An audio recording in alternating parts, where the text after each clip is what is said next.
When I was in the 8th grade, my school didn't have dances. I grew up in like a kind of Kevin Bacon Footloose kind of situation where like you weren't allowed to have rock and roll and dancing.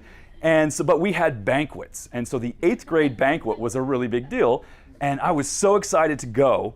I asked, she said no. I asked, and she said no. I asked, she said no. I asked, she said no. And one other person, I asked 5 different girls to go with me to the 8th grade banquet. And they all said no. But it didn't matter because in the 8th grade, I was kind of super into being social and seeing what would happen. So that night, I put on my suit. Very first time I wore a suit.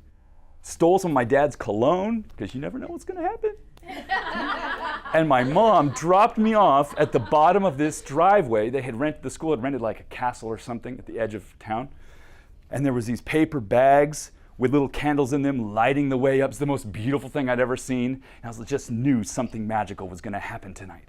So I walked up there alone, got to the door. One of the teachers said, let's see, you're here by yourself. Let me show you to the singles table. So, no, that's good. That's where the single girls are going to be, don't you know? So I'm excited. This is okay. So we go in, turn the corner, and my heart just literally stops. I feel like I'm going to puke and fall over because sitting at the singles table are 4 of the 5 girls that I had asked to go with me.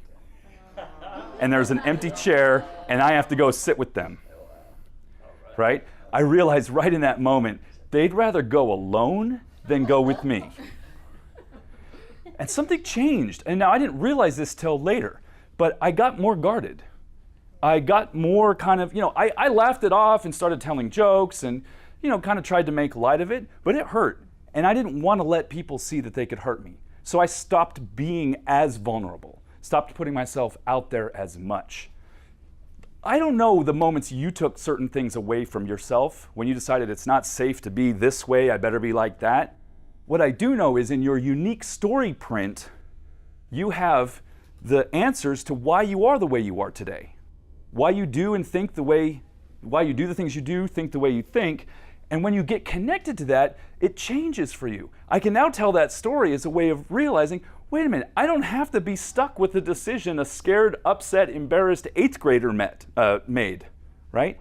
I can live my life more fully and openly because I'm in charge of my life and they can't hurt me anymore, right? There's a lot of truth to that. So giving ourselves permission to be any way we need to be oftentimes requires looking and finding the places where we took those things away from ourselves in response to things that were traumatic or painful, and then deciding, wait a minute, that was my past, but I'm in charge of my future.